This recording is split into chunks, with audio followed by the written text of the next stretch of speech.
Halo Sobat Data, kembali lagi di channel Buka Data. Channel di mana kalian akan mendapatkan informasi-informasi yang sangat menarik. Nah, sebelum kita lanjut, jangan lupa tekan tombol subscribe di bawah ini dan jangan lupa nyalakan lonceng notifikasinya agar Sobat Data tidak ketinggalan informasi terupdate dari kami. Aduh, semakin kesini dunia semakin rumit, semakin pusing. Banyak kebutuhan-kebutuhan manusia yang harus dipenuhi, dari sandang, dari pangan, memang harus terpenuhi semuanya. Bahkan gaya hidup bisa mendorong kita melakukan hal-hal yang tidak diinginkan. Demi tuntutan gaya hidup, banyak orang yang ingin menjadi hidupnya glamor dengan cara yang instan. Bahkan mereka melakukan hal-hal yang di luar dugaan seorang manusia. Melakukan hal-hal demi memenuhi gaya hidup yang glamor tersebut dengan cara pesugihan. Kali ini Buka Data akan membahas tentang 7 fakta menarik tentang pesugihan di Indonesia yang sering dipakai orang putus asa. Dari judul tersebut, apakah benar mitos atau fakta ya? Kita bahas di sini. Apa sih yang disebut pesugihan itu? Terkadang nafsu ingin kaya dalam tempo singkat membuat seseorang hilap, mencari jalan pintas. Mulai dari mencuri, korupsi, bahkan sampai meminta kekayaan pada makhluk yang gaib. Praktik ini sering disebut pesugihan.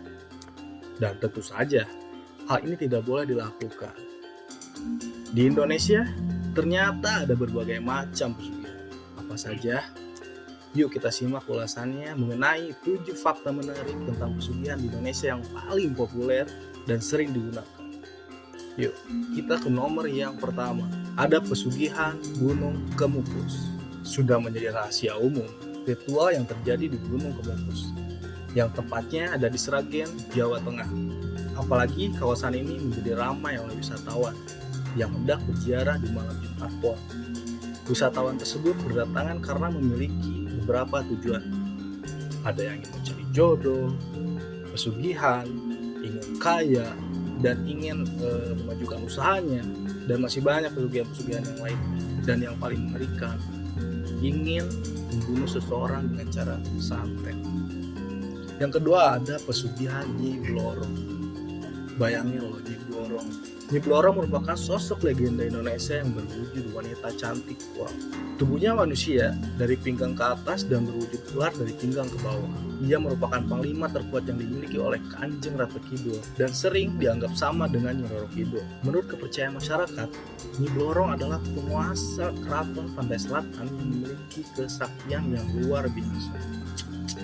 Memiliki pengikut berbagai macam makhluk halus. Ia konon memang ditugaskan untuk menyesatkan manusia agar terjerumus kepada pesugihan dan menjadikan manusia budak-budaknya yang taat. Mereka yang memiliki perjanjian dengan Nyi Blorong dituntut untuk selalu menyerahkan tumbal hingga akhir hayat. Kalau kalian ingin pesugihan atau berminta pada sesuatu, berarti jiwa kalian sudah diserahkan kepada mereka. Ketiga ada pesugihan Nyai Puspo Cempoko. Asal usul Nyai Puspo Cempoko Kambongan Rembang. Pesugihan Nyai Puspo Cempoko banyak memberi warna dalam cerita di wilayah Jawa Barat karena memang tempat pemujiannya berada di daerah Kambongan Rembang, Jawa Tengah, di mana di sana terdapat suatu makam yang diyakini menjadi tempat bersemayam Nyi Puspo. Makam di wilayah Kambongan Rembang yang diyakini sebagai tempat persemayaman jasad Nyi Puspo hingga saat ini banyak didatangi peziarah dari berbagai daerah, baik Jawa Barat, Jawa Tengah, Jawa Timur, dan maupun luar Jawa. Yang keempat, ada pesugihan lereng Merapi, tepatnya pada gundukan tanah yang menyerupai batu terbalik dan dinamai Watu Tumpeng. Menurut legenda, Watu Tumpeng adalah kuburan gajah diberikan oleh penambahan senopati untuk Kerincing Wesi. Banyak sesajen yang diberikan di sini diikuti dengan orang-orang berdoa meminta keinginan mereka terkabul. Itu yang keempat tadi, ada pesugihan lereng Merapi. Kita lanjut ke yang kelima. Di yang kelima ini ada pesugihan bulu genderuwo. Pesugihan yang satu ini mungkin jarang didengar oleh banyak orang, kalah pamor dengan pesugihan batu nyepet. tuyul atau Nyebloro yang tadi. Namun pesugihan ini masih eksis, terutama di daerah seputar perbatasan Jawa Tengah dan Jawa Timur. Pesugihan bulu genderuwo ini dilakukan dengan melakukan tirakat atau ritual di bawah pohon gayam. Sesaji yang harus disiapkan biasanya berupa tumpeng dan jajanan pasar, kembang setaman, minyak misik, dan yang terpenting adalah ayam cemani yang hidup. Itu adalah pesugihan bulu genderuwo. Kita lanjut ke yang keenam.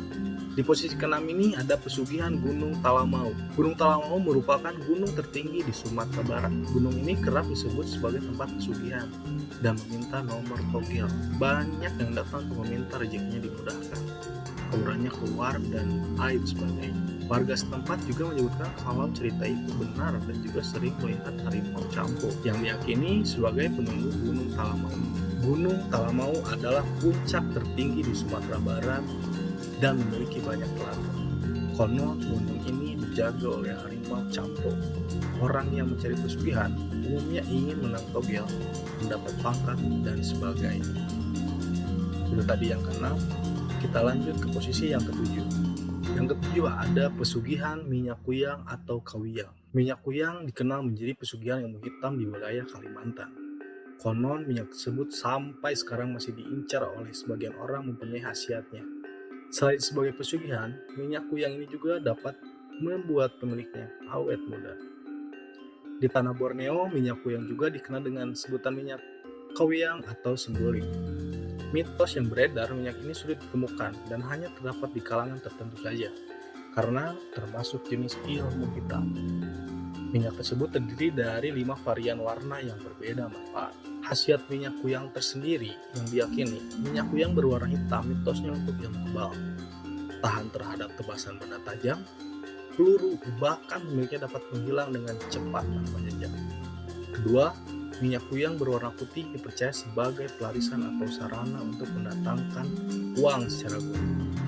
Ketiga, minyak kuyang berwarna merah yang diyakini berfungsi untuk meringankan beban tubuh, berlari secepat kilat, dan memerintahkan jin untuk mengikuti semua permintaan minyak tersebut. Keempat, ada minyak kuyang berwarna hijau agar pemilik tetap awet muda. Dan yang terakhir, berwarna kuning. Konon katanya sebagai pemikat seseorang yang disukai sang pemilik tersebut. Minyak ini merupakan pesugihan khusus yang hanya bisa didapat dari Pulau Kalimantan. Nah, Sobat Data, itu tadi adalah 7 fakta populer dan menarik tentang pesugihan yang ada di Indonesia. Gue bakal reminder lagi ya, dari pesugihan yang pertama sampai ke yang ketujuh. Yang pertama, ada pesugihan di Gunung Kemukus. Yang kedua, ada pesugihan Nyi Blorok. Yang ketiga, ada pesugihan Nyai Puspo Jempoko. Yang keempat, ada pesugihan di lereng Merapi. Yang kelima, ada pesugihan Bulu Genderuwo. Yang keenam, ada pesugihan Gunung Talamau. Dan yang ketujuh, ada pesugihan minyak kuyang atau kawiyang. Nah, Sobat Data, dari ketujuh pesugihan yang menarik dan populer di Indonesia tersebut, mana menurut kalian yang paling seram dan paling menakutkan? Tadi sudah di reminder dari 1 sampai 7. Tolong tulis di kolom komentar mana pesugihan yang paling seram menurut kalian. Jika ada tambahan atau jika ada kalian yang tahu tentang pesugihan dan macam-macam pesugihan lainnya, kalian bisa tinggalkan jejak di kolom komentar channel Buka Data agar teman-teman yang lain bisa mengetahui berbagai macam informasi-informasi dari teman-teman sekalian. Menurut gue sih, dari pertama sampai 7 tersebut, semuanya memang serem-serem. Kenapa seram? Karena yang namanya pesugihan ya, gak ada yang gak seram. Karena kita harus sudah menyatu dan bersekutu dengan alam gaib. Semoga gue sendiri ataupun teman-teman para pencari data di rumah tetap dikuatkan hatinya, imannya, jangan sampai terjerumus kepada hal-hal yang tidak diinginkan. Banyak cara untuk mengais rezeki, banyak cara untuk mengais usaha. Karena ketika kita tidak usaha dan atau ingin berusaha dengan cara instan, itu salah besar. Kalian berusaha karena proses tidak akan mengkhianati hasil. Gue yakin proses tidak akan mengkhianati hasil, tapi usaha tanpa dosa itu adalah kebohongan. Jangan lupa subscribe dan tekan lonceng notifikasinya agar kalian tidak ketinggalan informasi-informasi menarik untuk menambah ilmu kalian. Sekian, terima kasih. Bye-bye.